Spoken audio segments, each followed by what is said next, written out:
Hello lovelies and welcome to the channel. So I have a 12 by 12 process video for you today, and it's a little late because I used my husband's phone to record this, and then I couldn't get it off. I could not airdrop it to any of my devices to edit and upload, so it took me a little longer than usual, but we're here today, so yay. So this is a scrapbook layout for the what month are we in? May. The May Kaisercraft blog challenge, and this was a sketch challenge. Now generally I struggle with multiple photo sketches, and I saw this sketch and I wasn't 100% sure if I'd give it a go, but then I thought, why not? I've had these photos sitting on my desk for a while, so what happens is I do my project life, I print off my photos, and then generally I have a few photos that I want to do scrapbook layouts of, 12 by 12 layouts of, because I really like the photos. So I sit them on my desk until I feel the mood to scrapbook. And this was some of those photos. Now, as you can see, they are two very similar photos, but I love them both and I couldn't choose. So I thought I'd try and scrap them both together. So when I saw this sketch, I thought this would actually be perfect for this. I forgot to load a picture of the sketch at the beginning, but yes, it's the May, I keep going to say March, it's the May Kaisercraft blog sketch. And we know me, I'm a mixed media kind of gal. I couldn't just stick to the sketch and not put some form of mixed media in the background. So when sketches have layers of paper or anything like that, I tend to use layers of paint or ink. So that's what I did. I was building up my layers. Now with the Kaisercraft challenge, part of the requirements is to use 80% Kaisercraft products. So the paper line I'm using is, I think it was Misty Mountains. It was a couple of months ago, and I got a majority of the collection in a past Kitaholic kit, and I still had a lot of it left. So I thought I'd pull that out and use it, and it's got a lot of these blue, purple, marble tones, and this is the paper I decided to use for one of the elements of the sketch, which was this big banner. And so for my background, I decided to choose two similar colours. Now with I don't have a lot of pastel colours, I'm not a pastel person. So in my Dilutions range, the closest thing I have is the newer colours, which was Periwinkle Blue and Shaded Lilac. But as you can see, they're still pretty vibrant. But I don't hate it, I think it works really well. Now, well, in saying that, I wasn't too happy with the background to start with anyway. It just looked too messy, and that's a lot coming from me because I take pride in the fact that I'm a messy artist. But I smeared some of the ink and I wasn't feeling it, I really wasn't. I'm trying to read the date that I wrote on the back of the photo, but I trimmed off a small section of the photo so I couldn't actually read it anymore. But I think it was about the 28th.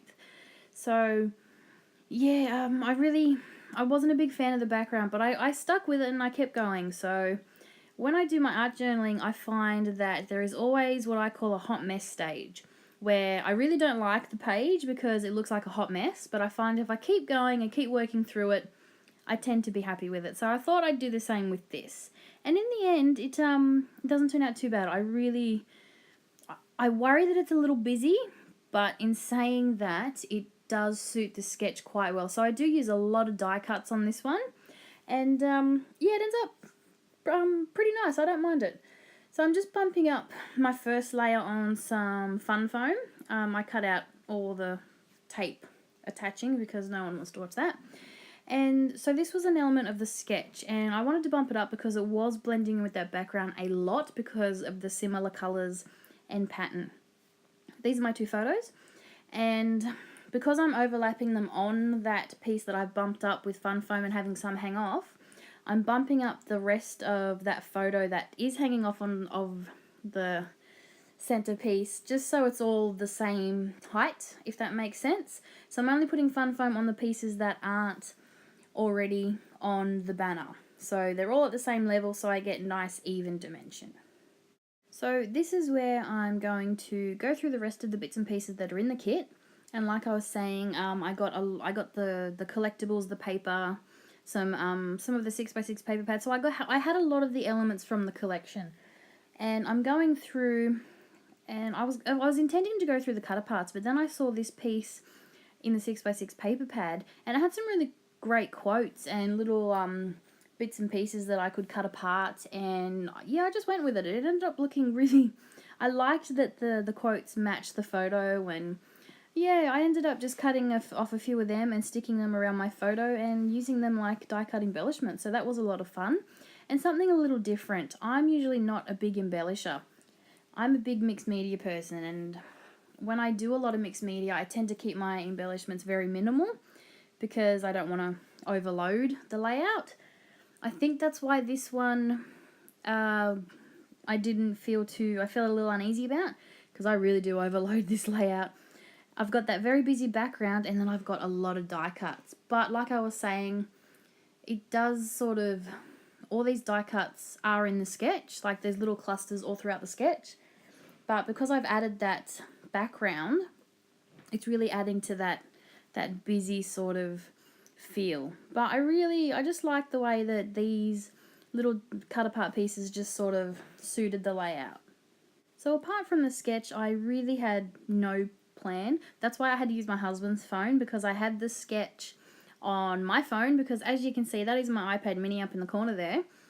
But I mentioned it in my video before, I listen to YouTube music on my iPad, and you know, with YouTube, if you close it down to open another web page, YouTube stops, so that would interfere with my music.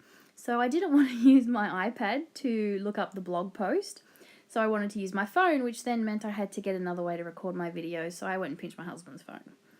That is why I'm a couple of days behind with the video, because I just couldn't get it off. But yeah, so one thing that is always on my desk is my drink and my iPad, so that's what you see in the top corner there. But yeah, so I have the sketch on my phone next to me on the right hand side, and I'm referring back to the sketch often, but at the same time, I always look at sketches as inspiration, so I don't stick to them 100%. Like, it's not hard and fast. Like, it's not, this is here, so it must be identical on my layout. I use it more as a guideline. So I do have elements from the sketch, like I've got the big banner, and my clusters are in roughly the same areas. But yeah, there are, and it's the same with anyone that uses a sketch, you'll notice there are big differences. And that's the beauty of a sketch, really. You can use it, you know, your interpretation of it. And that's a good thing, especially when you're feeling a little, you know, like the mojo's lacking a little, or you feel like your style is getting very repetitive, which happens to me a lot. It's good to bring out things, like I never would have attempted a layout like this with multiple photos with a big banner in the middle if it wasn't for the sketch. So that's why I like challenges like this, because yeah, it really helps you broaden your horizons and try new things. So this layout definitely falls into that category, because it's, apart from the ink in the background, it's not really a layout format that I would generally use. So that's why, yeah, I look at it and I think, oh, do I really like it? But then I got a lot of great feedback when I posted it, so you know, I can't hate it totally. And I love the photos. How cute are they? These, oh, I didn't tell you, this is my younger son Will, and he's very photogenic. And yeah, when we take photos, we usually take lots of funny photos, and this was one of those moments. So as I was going through the die cut pieces, I found some of these butterflies, and I wanted to bring in more of that pinky, orangey, peachy colour that's on a few of the die cuts and a bit in the paper. So I found them, and I just decided to use them on my layout in just a few areas. And just so they weren't just sticking there by themselves, I thought I'd add a few little, what are they? Little gems, the bling, there we go. Oh, I have a mind blank then. I thought I'd add a few little gems and things, tuck them in my clusters, just to add a bit of bling and a bit of sparkle to the page, because what's a pretty butterfly without some sparkle? And then the last thing I'm going to do is I'm going to grab my Sharpie pen, and I'm just going to draw a sketchy lined border around the layout. I like to do that a lot with my mixed media backgrounds that I've done on white cardstock, because I feel it just helps tie it all together. Stops it looking like everything's going to float off the page and really grounds it. And I love the grungy effect it adds too. I'm just going to quickly add some journaling, and then that's pretty much it for the layout. So I hope you've enjoyed the process, and thanks for watching, and I will be back in a few days with a new video. Bye for now.